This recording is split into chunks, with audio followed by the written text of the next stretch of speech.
کہ بھائی وہ تو بھاگ گیا، اب اس نے تو پیسے نہیں دیے، لہٰذا اب وہ پیسے مجھے تو آپ دیں گے، میں نے تو وہ آپ سے لینے۔ اب یہ بیچارہ ٹھہرا غریب آدمی، اس کے پاس تو خود پیسے وغیرہ نہیں ہے، تو اب یہ بندہ سوال کر سکتا ہے دوسروں سے، دیکھو بھائی میں نے سلوک کروانے کے لیے ذمہ داری لی تھی، لیکن وہ بندہ اب موجود نہیں، وہ پیسے نہیں دے رہا ہے، تو لہذا میں نے اس آدمی کو وہ رقم ادا کرنی ہے، پیسے دینے، لہذا آپ لوگ بھی اس کار خیر میں میری مدد کرو۔ تو پھر یہ بندہ سوال کر سکتا ہے۔ حمالتن سے مراد کیا ہے؟ اپنے ذمہ لیا ہوا تاوان جو لوگوں کے درمیان سلوک کرانے کے لیے ذمہ میں لیا ہو۔ بس جو آدمی دو فریقوں کے درمیان جھگڑے کو ختم کرانے کے لیے ایک رقم اپنے ذمہ لیتا ہے، اس سے وہ رقم ادا کرنے کے لیے لوگوں سے اس رقم کے اکٹھے ہونے تک سوال جائز ہوگا، چاہے وہ آدمی مالدار ہی کیوں نہ ہو، غنی ہی کیوں نہ ہو۔ البتہ اس قدر رقم جمع ہو جانے کے بعد پھر اس کو مزید سوال نہیں کرنا چاہیے، یعنی کہ اس کو پھر پیشہ ہی نہیں بنا لینا چاہیے۔ لفظ آیا جائحۃن، تو جائحہ وہ مصیبت کہتے ہیں، وہ مصیبت اور آفت جو آدمی کے مال و متاع کو بالکل فنا کر دے، جیسا کہ ابھی حال ہی میں ترکی کے اندر وہ زلزلہ آیا اور شام میں زلزلہ آیا، اور اس سے پہلے پاکستان میں ایک زبردست قسم کا سیلاب آیا تھا۔ تو وہ لوگ ظاہری بات ہے زمین دار تھے، زمین تھی، فصلیں تھی، لیکن سب کچھ سیلاب کی نظر ہو گئے، اور وہ بیچارے بالکل وہ مطلب کہ سب کچھ تباہ و برباد ہو گیا۔ تو ان کے پاس سر چھپانے کے لیے گھر بھی نہیں، کھانے کے لیے خوراک تک نہیں، علاج معالجے کے لیے پیسے تک نہیں۔ تو بہرحال اس کو کہیں گے آفت زدہ آدمی۔ اور قوام اس کو کہتے ہیں جس کی بدولت زندگی قائم رہے، کسی چیز کے وجود و بقا کا سامان، روزی جو بقائے حیات کے لیے ضروری ہو۔ اب فاقہ سے مراد کیا ہے؟ فاقہ کہتے ہیں محتاجی، بھوک۔ البتہ اب حاجت اور فاقہ، حاجت بھی عربی کا لفظ ہے اور فاقہ بھی عربی کا ہی لفظ ہے، تو دونوں میں ایک فرق ہے۔ فرق یہ ہے کہ فاقہ لوگوں کی نظروں سے پوشیدہ ہوتا ہے، جبکہ حاجت لوگوں پر عیاں ہوتی ہے۔ تو پھر جائحہ وہ حاجت ہوگی جس کا سبب ظاہری ہو، اور فاقہ وہ حاجت ہوگی جس کا سبب مخفی ہو۔ تو اور من قومی ہی سے مراد کہ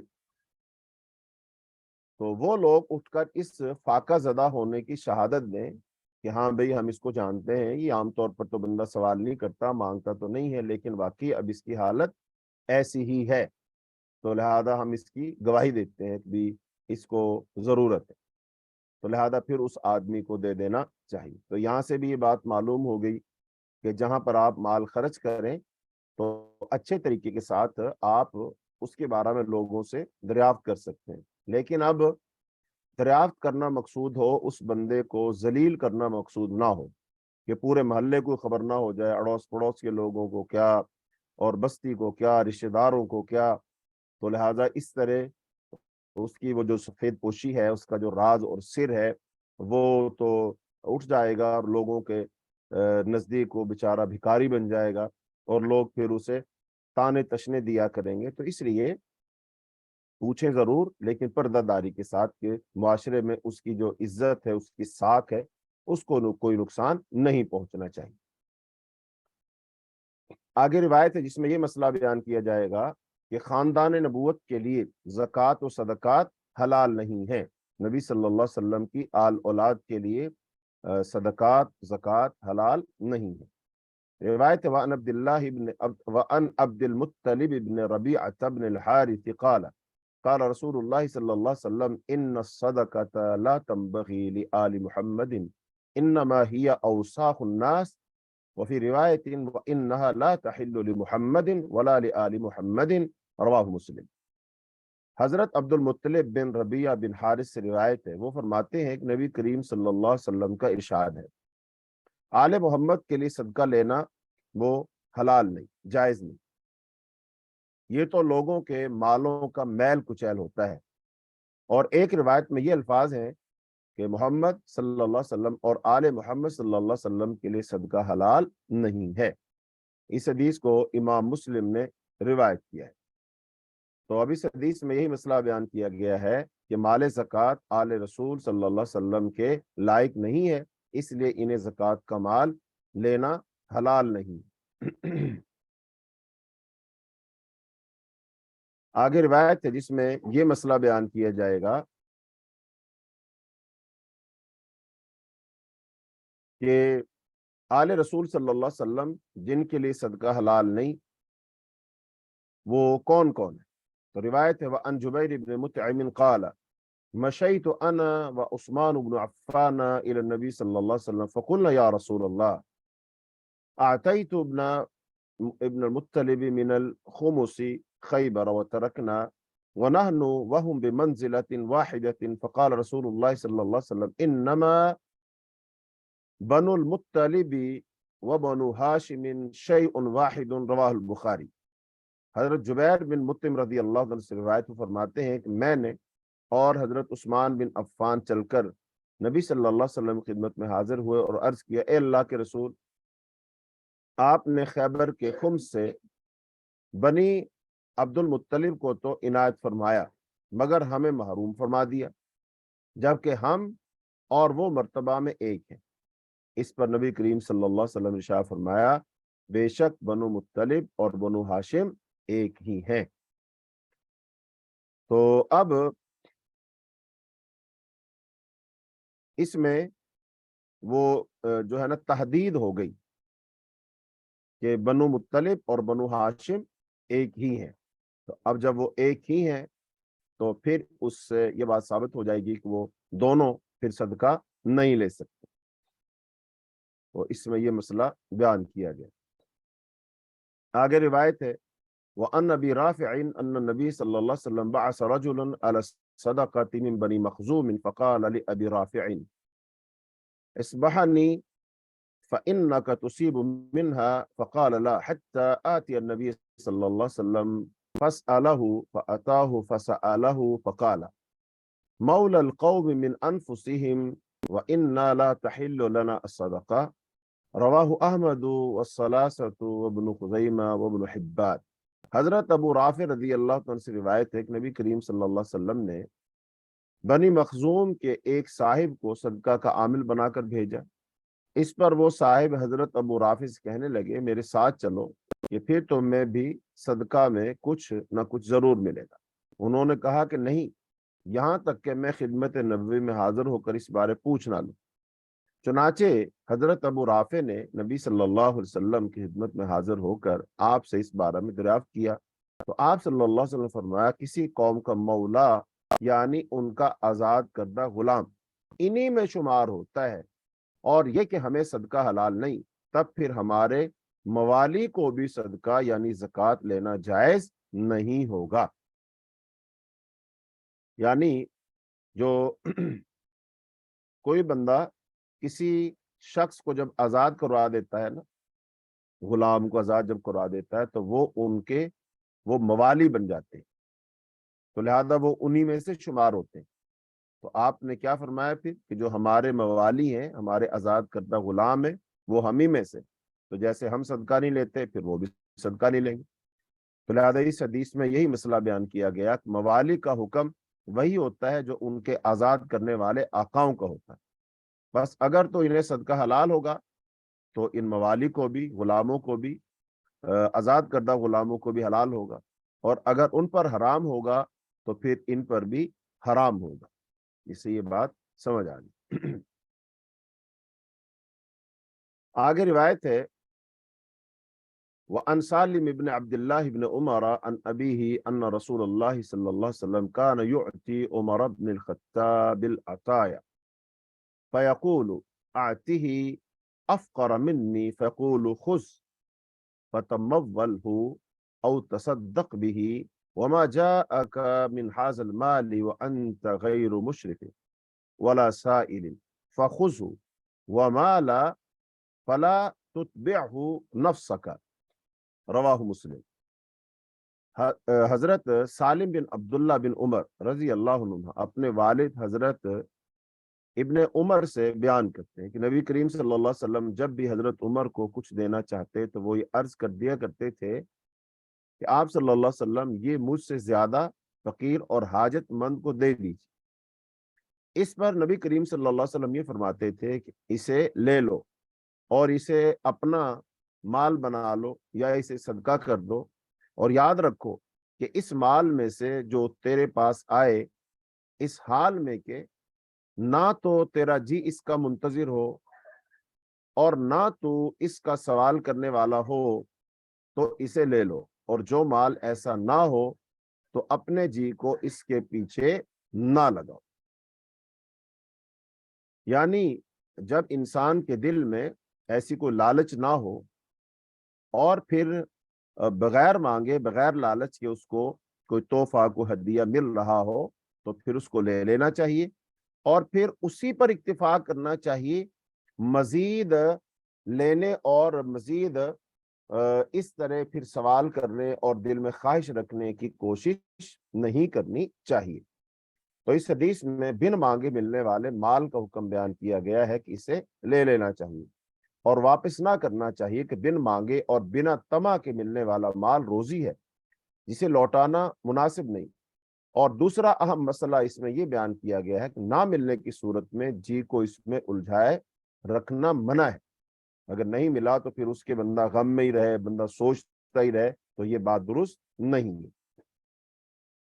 تو ابھی سے ایک بات تو یہ بھی معلوم ہو گئی کہ رسول اللہ صلی اللہ علیہ وسلم حضرت عمر رضی اللہ تعالیٰ عنہ کو دیا کرتے تھے، لیکن حضرت عمر رضی اللہ تعالیٰ عنہ خود پھر نبی صلی اللہ علیہ وسلم سے فرما دیا کرتے تھے کہ حضور چلو مجھے تو اس کی جو ضرورت ہے سو ہے، لیکن کچھ لوگ ایسے بھی ہیں جو مجھ سے بھی زیادہ ضرورت مند ہیں، تو لہذا یہ آپ مال ان کو دے دیجیے۔ تو آپ صلی اللہ علیہ وسلم ان سے فرمایا کرتے تھے تم یہ لے لو اور پھر اسے اپنا مال بنا لو، اور پھر چاہو تو اسے تم صدقہ کر دو، اسے تم خرچ کر دو۔ تو پھر حضرت عمر رضی اللہ تعالیٰ عنہ تو پھر ظاہری بات ہے وہ اس کو لیتے ہوں گے، اور پھر جیسا کہ آپ نے ہدایت دی اس کے مطابق پھر اس کو خرچ کرتے ہوں گے۔ تو اس قصہ سے معلوم ہوا کہ جناب عمر رضی اللہ تعالیٰ بے حد وہ زاہد آدمی تھے، چنانچہ وہ مال قبول کرنے کی بجائے اسے اپنے سے زیادہ محتاج کو دے دینے کی بے حد حرص رکھتے تھے۔ یہی وجہ ہے کہ حضرت عمر رضی اللہ تعالیٰ جب خلیفہ بنے تو وہ خلیفہ جب بنے ہیں تو انہوں نے بیت المال کو جس طریقے سے احتیاط کے ساتھ استعمال کیا ہے اس کی مثال کہیں اور نہیں مل سکتی۔ اور پھر انہوں نے اپنی ذاتی کوئی زمین جائیداد نہیں بنائی، اور پھر جن لوگوں کو عہدے ملا کرتے تھے ان کا پھر جب وہ احتساب کرتے تھے تو وہ بھی ایک شاندار مثال ہے، بلکہ وہ تو ایک قانون ہے، پوری دنیا میں لوگ اس سے رہنمائی لیتے ہیں۔ اور دوسری بات یہ معلوم ہوئی اس واقعہ سے کہ فقر و غنا میں لوگوں کے احوال مختلف ہیں، اور بے شک اس میں رب تعالیٰ کی بے حد حکمت ہے کہ سارے فقیر سارے ایک جیسے نہیں ہوتے اور سارے غنی بھی ایک جیسے نہیں ہوتے۔ اور یہ بھی معلوم ہوا کہ آدمی اگر مستحق زکوٰۃ ہو تو زکوٰۃ لینا اس کے لیے مشروع ہے، یعنی اب اگر اس کو ضرورت ہے تو بھوکے پیاسے رہنے سے بہتر ہے کہ اس کو زکوٰۃ لے لینی چاہیے، خامخواہ گریز نہیں کرنا چاہیے کہ جب اس کے علاوہ کوئی اور سبب نہیں ہے اور گھر میں فاقے پڑے ہوئے ہیں، بندہ بھوکوں مر رہا ہے، بچے بھوک سے بلک رہے ہیں، اور ظاہر بات ہے جب بندہ بھوکا رہے گا تو پھر کمزور پہ کمزور ہوتا چلا جائے گا، بیماریوں کا شکار ہو جائے گا، تو پھر اس آدمی کو زکوٰۃ لے لینی چاہیے، چونکہ جب اللہ پاک نے ایک دستور اور قانون بنا دیا ہے تو ظاہری بات وہ اسی لیے بنایا ہے کہ بھی لوگ پھر تنگ نہ ہو، تو پھر ایک بندے کو پھر وہ لے لینا چاہیے۔ البتہ قبول زکوٰۃ کے واجب یا مستحب ہونے میں علماء کا اختلاف موجود ہے، اور یہ بات بھی معلوم ہوئی کہ لوگوں کے مالوں پر نظر رکھنا، جی میں ان کی تمنا رکھنا، یہ بھی مکروہ ہے، ناپسندیدہ ہے، جبکہ زبان سے اس سے بھی سوال اس سے بھی اشد ہے، جس کی دلیل وَأَنْتَ غَيْرُ مُشْرِفٍ وَلَا سَائِلٍ کے الفاظ ہیں۔ اور یہ بات بھی معلوم ہوئی کہ مال کے پیچھے لگنا مناسب نہیں ہے کیونکہ انسان کا دل مال سے بھرتا نہیں، لہذا اگر یہ مال ملنے سے رہ جائے تو چندہ غم کی بات نہیں، اور اگر مشروع طریقے سے ملے تو اللہ کا بھیجا ہوا اس کو رزق سمجھے، یہ رزق ہے، اسے قبول کیا جائے اور نفس کو اس سے محروم نہ رکھا جائے۔ آدمی مال کے پیچھے اس قدر دوڑے جس سے اس قدر دوڑے جس سے آخرت بنے، اور اس قدر نہ دوڑے جس سے اس کی آخرت خراب ہو جائے، یعنی کہ مال جمع کرنے کے چکر میں وہ اللہ کو بھول جائے، حلال حرام کو بھول جائے، نمازیں وہ نہ پڑھ سکے، تو لہذا اتنا مال کا حریص نہیں ہونا چاہیے۔ اور یہ بات ہی معلوم ہو گئی کہ عامل زکوٰۃ کو چاہیے کہ اموال زکوٰۃ میں اپنا معاوضہ وہ فیصدی نہ لے، بلکہ اسے امام کے سپرد کر دے، یعنی یہ نہ سمجھے کہ اگر مثلا 100 روپے زکوٰۃ ہوئی تو اس کا 10% میرا، بلکہ جتنا اس کو دے دیا جائے اتنا وہ لے لے۔ جیسا کہ ہمارے ہاں جو مسجدوں مدارس کے سفیر ہوتے ہیں، اور مسجد جا کر یا پھر مختلف تاجروں مارکیٹوں میں جا کر وہ پھر ان سے چندہ وصول کرتے ہیں، اور اس میں سے پھر پہلے سے پرسنٹیج انہوں نے طے کی ہوتی کہ اتنے فیصد میرا ہوگا اور اتنا فیصد وہ مسجد مدرسے کا ہوگا۔ تو لہذا ایسے نہیں کرنا چاہیے، بلکہ ان پر چھوڑ دینا چاہیے۔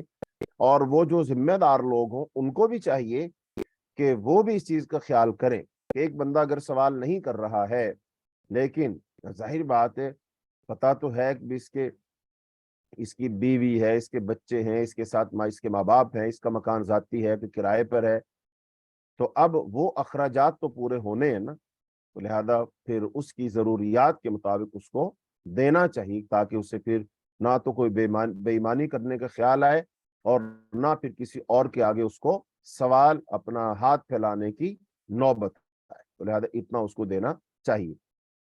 اور آخری بات یہ ہے کہ یہ قصہ حضرت عمر رضی اللہ تعالیٰ کے زہد، ایثار اور آخرت کی رغبت کا زبردست وہ ان کا آئینہ دار ہے، ان کی سوچ اور فکر کا۔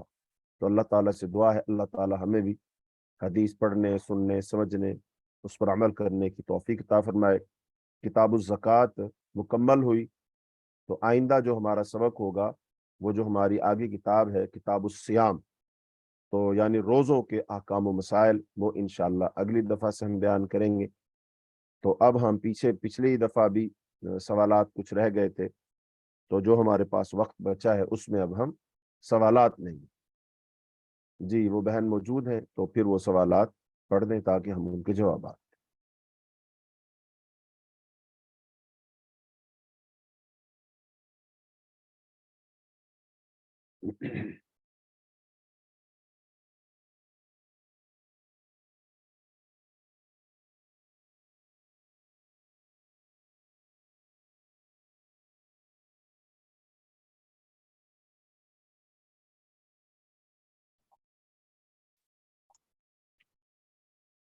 ہاں جی وہ بہن نہیں ہے، جی جی جی آ گئے، جی وعلیکم السلام ورحمۃ اللہ۔ جی سوال ہے کہ کیا یہ جو سید ہیں یہ نبی صلی اللہ علیہ وسلم کی فیملی ہیں؟ اور انہوں نے کہا کہ تھوڑا سا اس کے بارے میں ہمیں سمجھا دیں، اور کیا یہ قرآن اور سنت میں اس کا ذکر ہے؟ ہاں جی دیکھیں، حدیثیں تو ابھی آپ کے سامنے ہم نے پڑھی ہیں، جو آخری 2-3 حدیثیں پڑھی ہیں، تو وہ رسول اللہ صلی اللہ علیہ وسلم کی جو آل اولاد ہے اس کے بارے میں صاف صریح احادیث ہیں کہ نبی صلی اللہ علیہ وسلم کی آل اولاد کے لیے صدقہ لینا جائز نہیں، تو لہذا ان کو آل اولاد کا لفظ حدیث میں آیا ہے، لیکن ہم نے ان کو کیا لفظ بول دیا ان کے لیے؟ سید اور سادات۔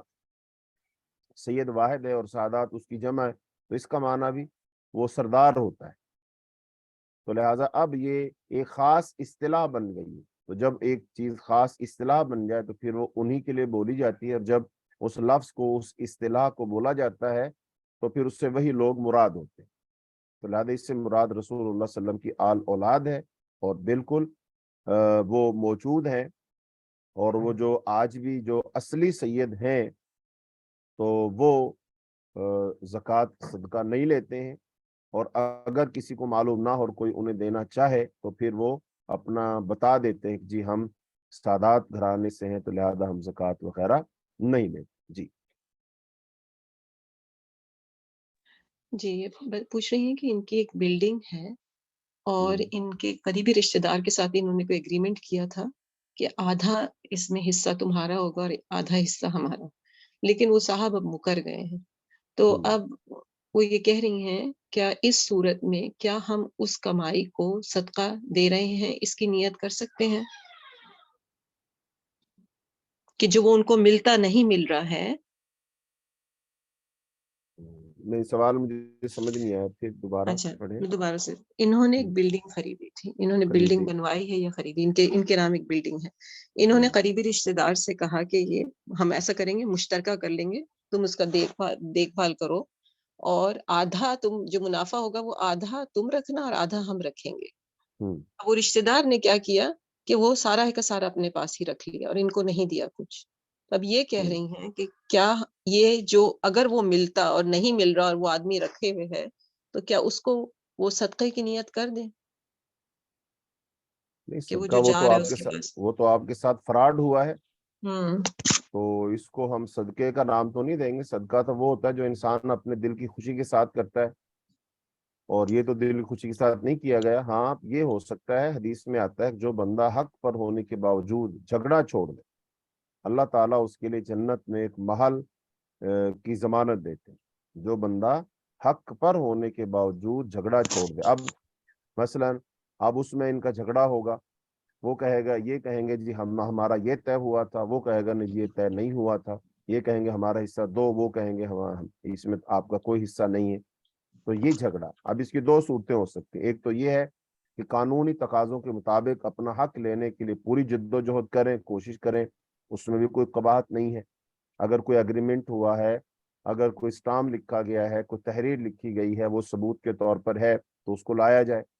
یا پھر حدیث میں آتا ہے ان میں سے اگر یہ اس کے خلاف دعویٰ دائر کریں گے تو یہ مدعی بنیں گے اور وہ مدعا علیہ بنے گا.